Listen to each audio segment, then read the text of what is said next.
We went from Florida arc to apparently everybody going to jail. Specifically, Jake Peralta and Rosa Diaz. Wah! That's your big ass. I couldn't think of another one, okay? I tried. Hi, guys. Welcome back to the Charming Analysis podcast. I'm Mari. I'm Jay. And sick Jay. You're not sick. I am sick. No, you're not. You're lying. Okay, so for the record, guys, before we start this podcast, Jay's got an allergy flare-up today. So he's basically going to sound sick, but he's not sick. Okay? I am sick. You're not sick. Watch me check my temperature. Jay, we're not getting into that right now. Watch me check my temperature. You're not sick. Watch me. Okay, and while I do that, you go ahead and start talking. Fine. Anyway, today we're going to be talking about Season 4 of Brooklyn Nine-Nine. So, yeah, we are on Season 4. We have 4 more seasons left. So this is Season 4, Part 4 of our Brooklyn Nine-Nine analysis. So, main highlights for this season are the fact that the Florida arc, because Jay begged me to watch the Florida arc as soon as we finished Season 3. We ended up binging the Florida arc because he could not wait a single day more to watch the Florida arc. And Jake and Holt bonding. So yeah, Florida arc. Main thing that happened in the first half of the season. Second thing, apparently Boyle's got a son now. He and his girlfriend adopted a son named Nicolaj. We also get Gina apparently getting hit by a bus. You see? 99.3. Oh, great. Yeah. Well, you're going to have to take your cold medicine in a little bit. Yep. I told you. I'm getting there. I'm getting there. Slowly but surely, I will get to 100 points. Can we stop with that? We're podcasting. KRBE! Sorry. We are podcasting. Goodness. Anyway, what I was saying, apparently Boyle has a son now named Nicolaj. He adopted a kid with his girlfriend, which I was surprised at. Gina got hit by a bus. Yes. And was apparently out of commission for like 2 months. And she also ends up getting a boyfriend at the end of the season, which we barely get to see. We only see... It was a Boyle. It was Boyle, but he was a handsome Boyle, which I find funny. It was a handsome Boyle cousin. Yeah, which I find interesting. Yay. Anyway, and then we basically get the beginning of the prison arc, from what Jay has told me. Apparently next season there's a prison arc. Yes. But yeah, what did you think of Season 4? Because those were the main highlights that I remember. Very good. I think when I remember Brooklyn Nine-Nine, I remember these... This season? I remember these seasons the most. But I have to live with it in the moment or else I'm going to forget what the fuck happened. So... I'm like really trying in my head to remember stuff, but it eludes me besides the last couple episodes we've literally just watched. But if you want to give some of your reactions to what happened. Okay, I guess I'll go over I already went over the main highlights, so I guess we'll go over mainly those, like, together. So, what did you think of the Florida arc? What did you think of the Florida arc? I just like these arcs because they're funny. And they take over, like, several episodes. Yes. Also, Scully gets a girlfriend in this, which I was also not expecting. Yes. That threw me for a loop. That's nuts. Anyway, I actually liked the Florida arc. I like that we actually get to see Jake and Holt bond more for once, because I feel like their bonding is mostly one-sided, so getting to actually see them doing more was really fucking great. I enjoyed it a lot more than I was anticipating it to be. We also got an episode where,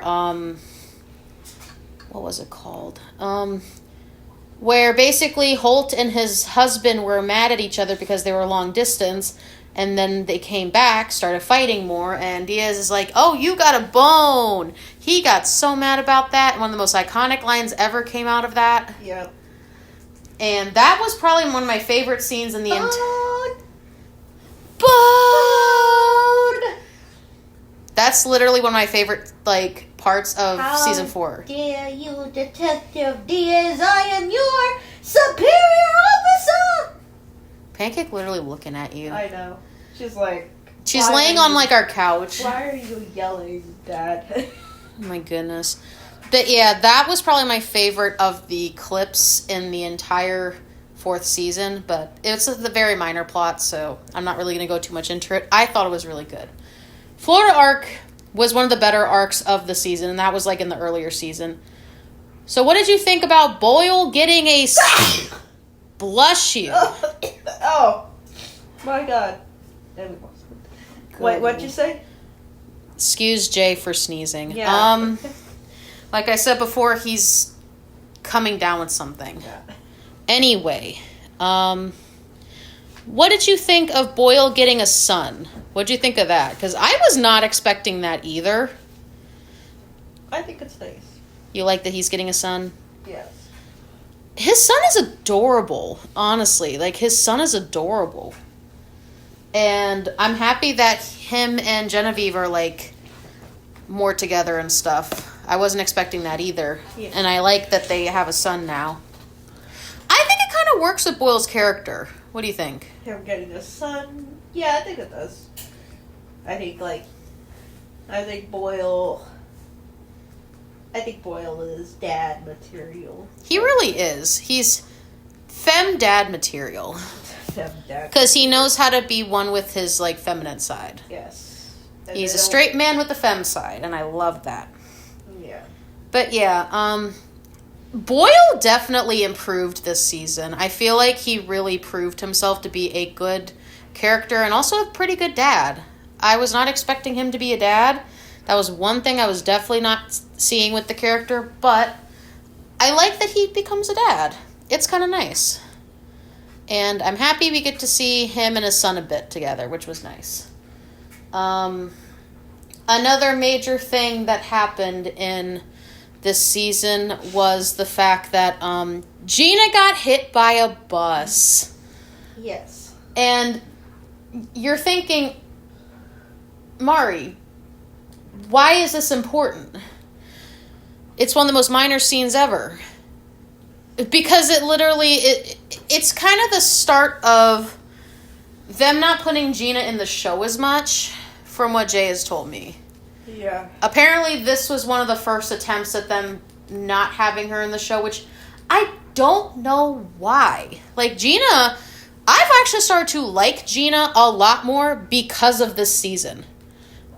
She actually embraced the Florida arc with her and Holt, and I've enjoyed their relationship develop throughout this season, and I honestly love it, and I'm hoping she sticks around more, because I would love for her to stick around more, because she started to become one of my favorite characters in the entire show. Uh-huh.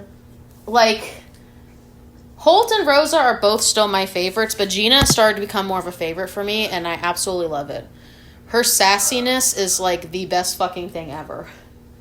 And I like that she is trying to embrace having Boyle as her brother. Yeah. Which I find interesting. I find that honestly very interesting. What did you think of the Moo Moo episode? That was another one I was going to bring up as well. The Moo Moo episode was honestly probably one of the most hard-hitting episodes I think I've seen in this show so far. Uh-huh. It's one of the most realist episodes because it's something that's currently going on in today's society. So I'll give you guys a brief rundown of this episode. The Moo Moo episode is what Jay and a bunch of other people like to call it. So for those who don't know, the Moo Moo episode is basically about Terry, who is one of the characters in the 9-9. If it's not obvious, he's a black man. And sorry, I like what you said. well, he is. He's a black man. So, a white cop from a different precinct basically tries to arrest him, even though he's a cop. And you think, why is that a big deal? This is kind of when we started to notice a lot of the Black Lives Matter movement stuff popping up in media. This was, I don't know when this exactly came out, or if this was before the whole thing with George Floyd. I'm not sure. Was it? Was this before George Floyd? No, George Floyd was 2019. Oh, so this was earlier. No, like 2020? 2021? Something like that. No, later. So it was later than this. Way later. That was like season 8.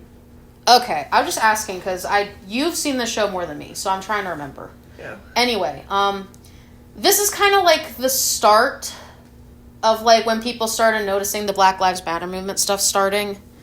Was kind of like around this time, a little bit later, but you start to see some signs of it in some stuff because of all the activity that's been happening. Mm-hmm.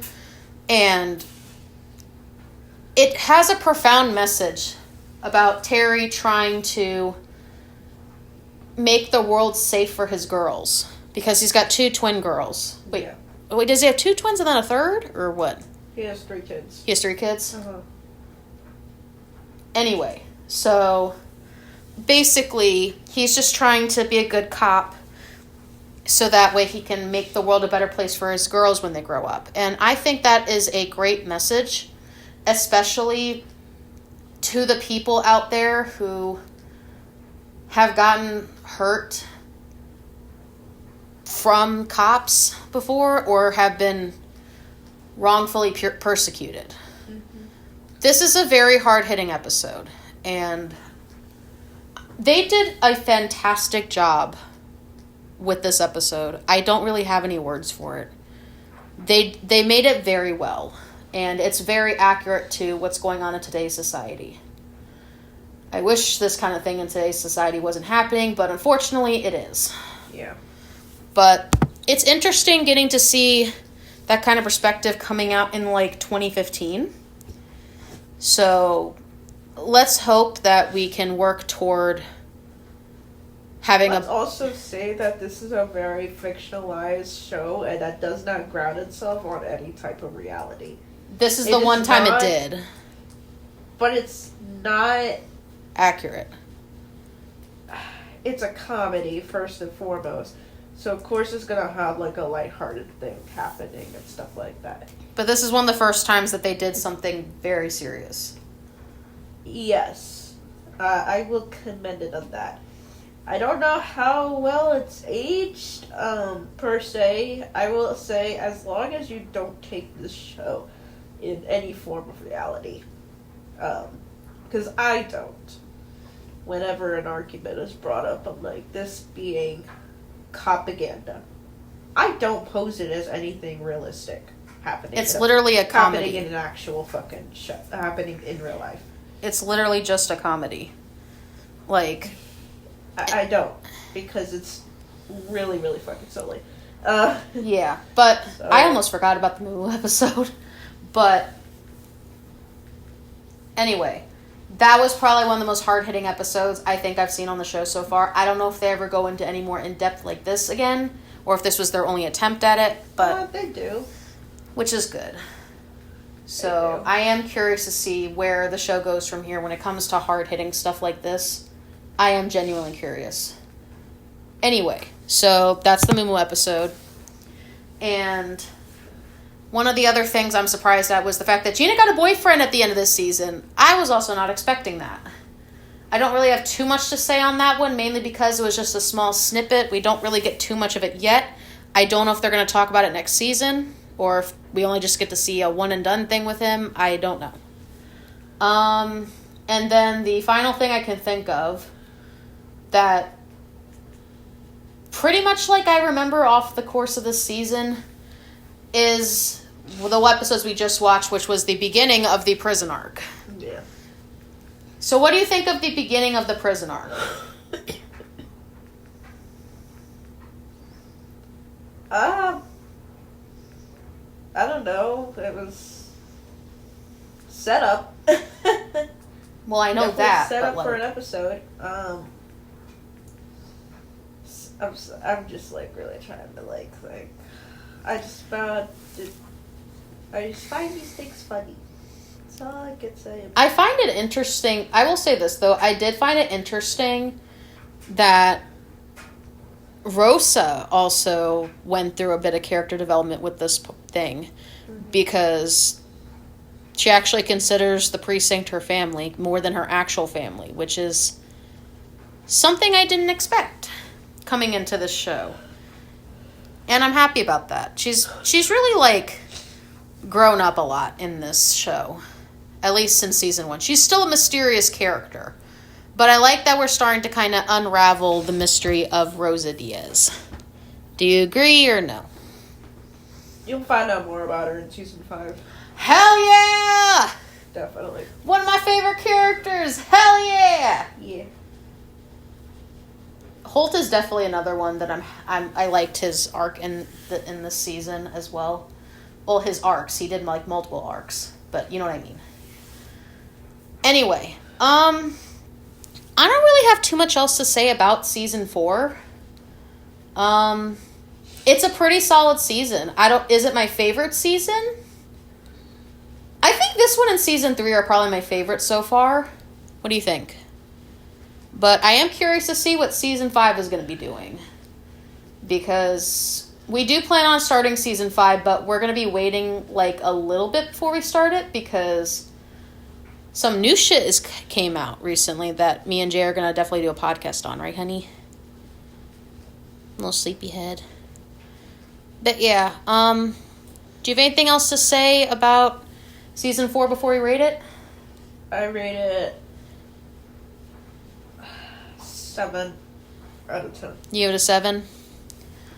I honestly give it an 8.5. I think this is a pretty solid season, and I'm genuinely curious to see where season 5 goes with it. And I'm curious to see how the prison arc also goes for it. Because can you give me a few words to describe the prison arc without going into spoilers that you remember? It's weird. It's weird? That's it? That's all you're going to give me? It's weird. Define weird. Just weird.